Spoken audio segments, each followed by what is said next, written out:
السلام علیکم ورحمۃ اللہ وبرکاتہ۔ مصر میں ایک نیک دل شہزادہ حکومت کرتا تھا۔ وہ تھا تو شہزادہ مگر نہ تو اس میں شاہوں والا غرور تھا اور نہ ہی جاہ و جلال۔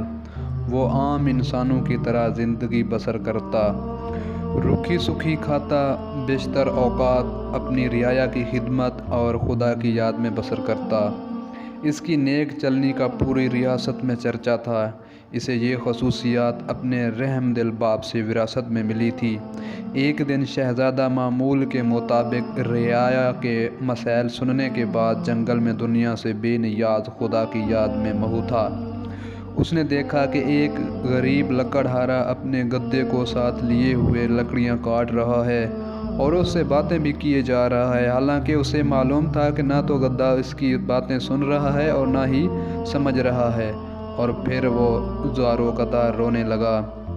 شہزادہ یہ دیکھ کر حیران ہوا کہ لکڑہارا روزانہ لکڑیاں کاٹتا، گدھے سے چند باتیں کرتا اور پھر پھوٹ پھوٹ کے رونے لگتا۔ چند روز یہی معاملہ رہا۔ رحم دل شہزادے سے اس کا رونا دیکھا نہ گیا۔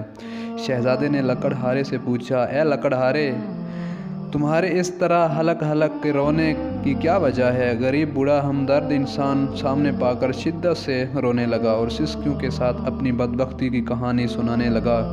میرا ایک بیٹا تھا جسے خدا نے بے تحاشا دولت سے نوازا تھا۔ اسے ہر طرح کا عیش میسر تھا، مگر اس دولت کا غرور اس کے تن بدن میں اس قدر حاوی ہو چکا تھا کہ اسے اپنی دولت کے سوا کچھ دکھائی نہ دیتا تھا۔ اپنے غریب رشتہ داروں کو دھکے دیتا تھا، انہیں ذلیل و رسوا کرتا تھا۔ پھر اس کے بربادی کا دن آ گیا۔ میرے دور کی ایک رشتہ دار دوسرے ریاست سے میرے گھر سوالی بن کر آئی، یہ سوچ کر کہ مشکل میں اس کے کام آتے ہیں۔ وہ بہت غریب تھی، اس کی بیٹی کی شادی قریب تھی، مگر کوئی انتظام نہ ہو پایا تھا۔ اسے کچھ رقم کی ضرورت تھی۔ وہ اللہ کی نیک بندی تھی، بیشتر وقت عبادت میں گزارتی تھی، مگر میرا بیٹا دولت کے نشے میں اندھا ہو چکا تھا۔ اس عورت کو دھکے مار کر گھر سے نکال دیا۔ یہی وہ وقت تھا جب ہماری بربادی شروع ہوئی تھی۔ اسی رات سرخ آندھی چلی، بجلی کڑکی اور تیز بارش ہوئی۔ میں اور میرا بیٹا اپنے نرم بستر پر میٹھی نیند سو رہے تھے اور وہ عورت پوری رات ہمارے دروازے سے لگی روتی رہی۔ شدید طوفان اور رات گئے گھنے اندھیرے میں دوسری ریاست جانا ممکن نہ تھا اور وہ ضعیف عورت پوری رات اس طوفان کا مقابلہ کرتی رہی اور میرے بیٹے کو رحم نہ آیا۔ صبح جب میری آنکھ کھلی تو مجھ پہ قیامت ٹوٹ پڑی۔ میرا بیٹا گدھے کی صورت اختیار کر چکا تھا۔ گھر کا سارا سامان آسمانی بجلی گرنے سے جل کر خاک ہو چکا، سب کچھ برباد ہو گیا تھا۔ اس سب میں میرا قصور یہ ہے کہ میں نے اپنے بیٹے کو غرور و تکبر کرنے سے نہ روکا، اور اب یہ عالم ہے کہ میں جنگل سے لکڑیاں کاٹتا ہوں اور اپنے ہی بیٹے پر لاد کر بیچتا ہوں، اور اسی سے ہم باپ بیٹے کا گزارا چلتا ہے۔ یہ سن کر شہزادے کی آنکھیں نم ہو گئیں اور وہ لکڑہارے سے مخاطب ہوا، اے ضعیف انسان، بہت ظلم کیا ہے۔ بے شک برائی پر خاموش رہنا اور اسے نہ روکنا اس کا ساتھ دینے کا مترادف ہے۔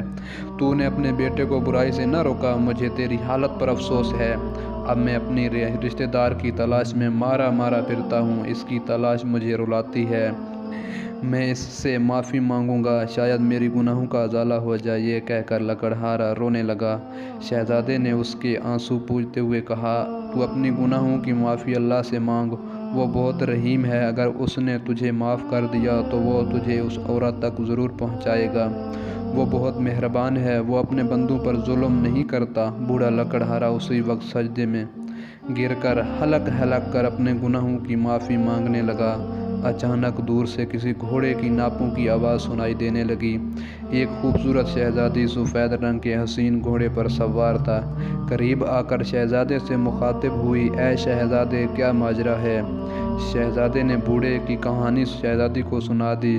شہزادی کے آنکھوں میں آنسو آ گئے اور وہ گھوڑے سے اتری اور لکڑہارے سے کہنے لگی، میں ہی وہ لڑکی ہوں جس کی ماں تیرے در پر سوالی بن کر آتی تھی، مگر اے بدبخت، تیرے مغرور بیٹے نے اس نیک عورت کی زندگی ہی چھین لی۔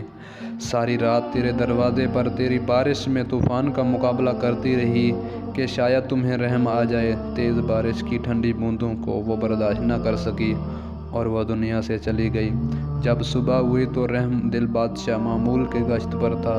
اس کا وہاں سے گزر ہوا۔ وہ میری ماں کو جب گھر لایا تو ماں کی لاش کو دیکھ کر میری پیروں تلے سے زمین نکل گئی۔ اب میرا سہارا کوئی نہ تھا۔ بادشاہ یہ سب دیکھ کر پریشان ہوا۔ اس نے مجھے اپنے ساتھ لیے جانے کا فیصلہ کیا۔ کچھ عرصہ میں اس کے محل میں رہی اور اس نے مجھے نیک لڑکی پا کر میری شادی اپنے بیٹے سے کرا دی۔ شاید یہ میری ماں کی دعاؤں کا نتیجہ تھا، جس نے میری خاطر اپنی جان قربان کر دی، اور اس رب نے مجھے غریب کو فرش سے اٹھا کر عرش پر بٹھا دیا اور اس نیک شہزادے سے میری شادی کرا دی جو اس وقت تیرے سامنے کھڑا ہے، اور تجھے تیرے مغرور بیٹے کے کرموں نے عرش سے فرش پر گرا کر شرمندگی سے زمین میں گرتا جا رہا تھا، اور رو رو کر شہزادے سے معافی مانگی۔ شہزادی بہت رحم دل تھی۔ لکڑہارے کے آنسو سے اس کا دل بھر آیا۔ اس نے اس کو معاف کر دیا۔ خدا کی قدرت، لڑکا اس کے اپنے اصل روپ میں واپس آ گیا اور خدا کے حضور سجدے میں گر گیا اور شہزادی سے معافی مانگنے لگا۔ شہزادی نے اسے بھی معاف کر دیا۔ دونوں باپ بیٹے اپنی جھونپڑی کی طرف چل پڑے اور باقی زندگی اللہ کی یاد میں گزارنے لگے۔ تو میرے پیارے ناظرین کرام، آپ نے اس کہانی سے کیا سبق سیکھا؟ کمنٹ کر کے اپنی قیمتی رائے سے ضرور آگاہ فرمائیں۔ کل پھر ملاقات ہوتی ہے آپ سے ایک نئے انٹرسٹنگ ویڈیو کے اوپر۔ اللہ حافظ، اللہ نگہبان۔